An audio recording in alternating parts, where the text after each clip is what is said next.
How stable is the family? The stability of the family is dependent not only on marital fidelity, but also upon each partner in the marriage fulfilling his and her responsibilities and duties as a husband, as a wife, and as a father, and most of all, as a mother. If you see something wrong, change it with your hand. And if you can't change it with your hand, then change it with your tongue.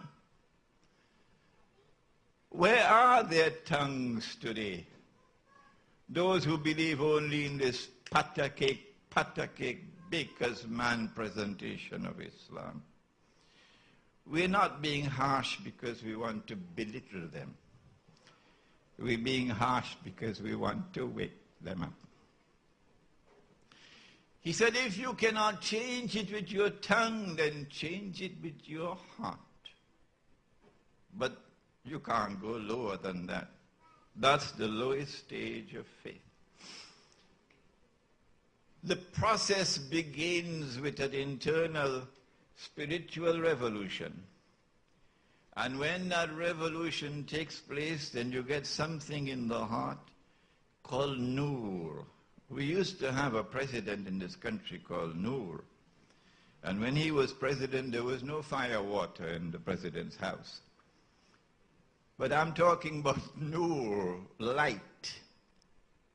A light which is not sold in the stock market. A light which comes from Allah, Most High. But when you recite Suratul Kahf on the day of Jummah, that also gives you light. Light that will stay with you from the heavens to the earth until the next Jummah. And when you have that light in your heart, then you would recognize that we live in a world today in which appearance and reality are opposite to each other. 45 years ago, he gave that lecture in Pakistan. 45 years later, it has come back to me to share it with you. There is an uncanny parallel between the world in which we live today and a world of yesterday to which the Qur'an has directed our attention. And so we don't need to do too much research to understand the reality of the world today, its politics and its economics, if we use that parallel that the Qur'an has given. It's a parallel with ancient Egypt, and we have an Egyptian here today. There was an Egypt which was godless. It declared, Ana Rabbukumul A'la, I am the Lord Most High. Today the state does the same thing. The modern secular state declares precisely the same thing that ancient Egypt said. The modern secular state declares that the law of the state, the law in this constitution, is the highest law. And any other law which is in conflict with this law is null and void, including God's law. That's Trinidad and Tobago's constitution. So there is, of course, the most godless constitution in the world, of course, is the U.S. Constitution. So there is a parallel between ancient Egypt of Pharaoh and today's modern world. In ancient Egypt, there was slavery. And the slavery was not just for political purposes, that was peripheral. Because the Israelites posed no really serious problem to Pharaoh. It's just that the Israelites had backed a non-Egyptian king in the eastern delta. And the Egyptians hated that non-Egyptian rule. And so when they got rid of it, then they turned against the Israelites. But ancient Egypt, Pharaoh's Egypt, turned to slavery for economic purposes. How can you build all these pyramids? How can you build all these big monuments all over Egypt without slave labor? Today it's the same. They're not only rich, they're growing richer.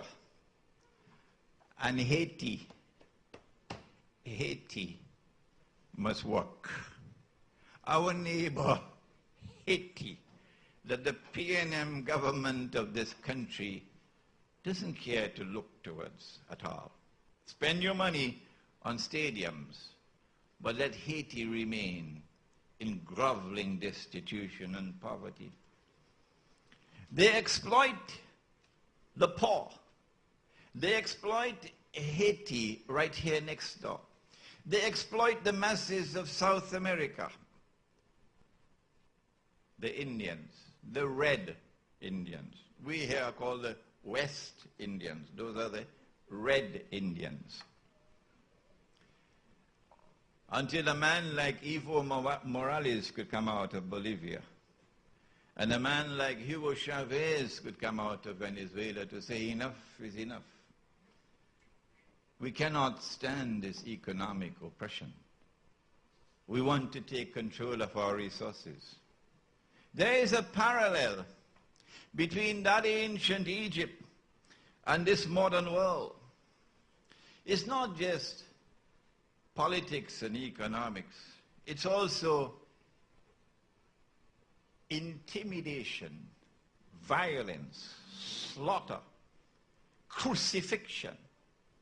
They did it in Guantanamo. They did it in Abu Ghraib. They took Trinidad. You'll be disgusted to hear this. They took copies of the Qur'an and sent it down the toilet. They took our people and stripped them naked and forced them to commit abominable acts of sexual intimidation. Ancient Egypt did the same. Ancient Egypt decided that the way to deal with Banu Israel, to ensure that there is no threat to their rule over Egypt, يُذَبِّحُونَ أَبْنَاءَكُمْ وَيَسْتَحْيُونَ نِسَاءَكُمْ. Let's kill the baby boys, and only the baby girls will survive. And as a consequence of our control of the women folk, we'll take control of that civilization, those people. They're doing the same thing today. They're hunting down every young man with a beard. There are many of those who have traveled to Trinidad for this retreat and who had a hard time coming here. But we thank the government of Trinidad and Tobago, which placed no obstacles in our holding of this retreat, other than that of a small complaint. There are some who dearly wanted to be here today. I want to mention one thing. He is from Niger in Africa. He's a sheikh. He's done his PhD in Islamic studies. It's not someone coming to Trinidad to violate immigration laws to stay here. No, the man has his PhD. Sheikh Saleh Idrissa Ibrahim from Niger. And for 2 months, Saleh has been struggling to come here and could not get a visa waiver, even though we went